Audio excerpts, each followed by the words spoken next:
ഇന്നത്തെ വീഡിയോയിൽ നമ്മളിവിടെ പരിചയപ്പെടാൻ പോകുന്നത് 3M എന്ന് പറഞ്ഞൊരു ബ്രാൻഡിൻ്റെ ടയർ ഡ്രസ്സർ ആ ഒരു പ്രൊഡക്റ്റാണ്. അതായത് നമുക്ക് ടയറിൻ്റെ ബ്ലാക്ക് ആ ഒരു കളറ് കുറച്ച് ഡാർക്കായിട്ട്, അതുപോലെ തന്നെ കുറച്ച് ലോങ് ലാസ്റ്റിംഗ് ആയിട്ട് ബ്ലാക്ക് കളർ ടയർ തന്നെ കഴുകിക്കഴിഞ്ഞാലും ആ ഒരു രീതി തന്നെ ഉണ്ടാകുന്ന രീതിയിലുള്ള ഒരു ടയർ ഡ്രസ്സറാണ്. അപ്പോൾ ആദ്യം തന്നെ നമ്മൾ അപ്ലൈ ചെയ്യുന്നതിന് മുമ്പ് ഇതുപോലെയുള്ള ഒരു കാർ വാഷ് ഷാമ്പൂ എടുക്കുക, അതുപോലെ തന്നെ ഒരു ബ്രഷ് എടുക്കുക. എല്ലാ ഏരിയയും ടയറിൻ്റെ രണ്ട് വശങ്ങളും നന്നായിട്ട് ക്ലീൻ ചെയ്യുക.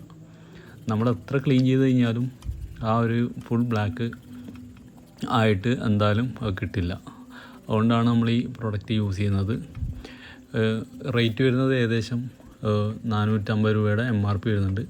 നമുക്ക് ഓൺലൈനിൽ 250 ml ഞാൻ വാങ്ങിച്ചത് 300 രൂപയുടെ അടുത്തായിട്ടാണ്. അപ്പം നമ്മളെ വാഷിങ്ങൊക്കെ കഴിഞ്ഞു.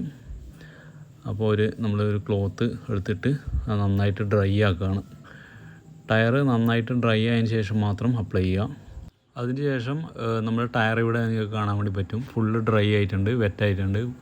അതിലുള്ള വെള്ളത്തിൻ്റെ അംശവും കാര്യങ്ങളൊക്കെ നന്നായിട്ട് പോയിട്ടുണ്ട്. അപ്പോൾ ഇത് ഓൺ ദ സ്പോട്ടിൽ തന്നെ നമ്മൾ ചെയ്യാൻ പാടില്ല, നന്നായിട്ട് അത് ക്ലീൻ ചെയ്യുക. ക്ലീൻ ചെയ്തതിന് ശേഷം ഇതുപോലെ നല്ല ക്ലോത്ത് വെച്ച് അതിലുള്ള വെള്ളത്തിൻ്റെ അംശവും കാര്യങ്ങളൊക്കെ കളയുക. അതിന് ശേഷമാണ് നമ്മളിത് അപ്ലൈ ചെയ്യാൻ പോകുന്നത്. അപ്ലൈ ചെയ്യാൻ വേണ്ടിയിട്ട് നമുക്കൊന്നിക്ക് സ്പോഞ്ച് എടുക്കാം, അതല്ല കോട്ടൺ വേസ്റ്റോ കാര്യങ്ങളോ ഉണ്ടെങ്കിൽ അങ്ങനെ എടുക്കാം. അപ്പോൾ വീഡിയോയിൽ കാണുന്ന പോലെ കോട്ടൺ വേസ്റ്റിൽ നമ്മൾ ഈ സ്പ്രേ ചെയ്തതിന് ശേഷം നന്നായിട്ട് ഒഴിച്ചു കൊടുക്കുക. അതായത് നമ്മൾ 2 കോട്ട് ചെയ്യുന്നുണ്ട്. അപ്പോൾ ഒരു കോട്ടിൽ എല്ലാ സ്ഥലങ്ങളിലും ഗ്യാപ്പിലും കാര്യങ്ങളിലൊക്കെ ആവുന്ന രീതിയിൽ നന്നായിട്ട് അപ്ലൈ ചെയ്യുക. അത് ഇപ്പോൾ കുത്തനെയും വിലങ്ങനെയും 2 രീതിയിൽ നമ്മൾ ഇത് സ്ക്രബ് ചെയ്ത് കൊടുക്കണം. എന്നാൽ മാത്രമേ ആ ചെറിയ ഗ്രിപ്പും കാര്യങ്ങളൊക്കെ വരുന്നുണ്ട്. സൈഡിൽ നമ്മളെ ടയറിൻ്റെ സൈസും കാര്യങ്ങളൊക്കെ എഴുതിയ അല്ലെങ്കിൽ ബാഡ്ജിങ് ഒക്കെ ഉള്ള സ്ഥലത്ത് താഴോട്ട് വരയുള്ള ആ ഒരു ഡിസൈനൊക്കെ കാണാം. അതിൻ്റെ ഉള്ളിലോട്ട് ആവാൻ വേണ്ടിയിട്ട് നമ്മൾ താഴോട്ടും കൂടി നന്നായിട്ട് റബ്ബ് ചെയ്ത് കൊടുക്കുക.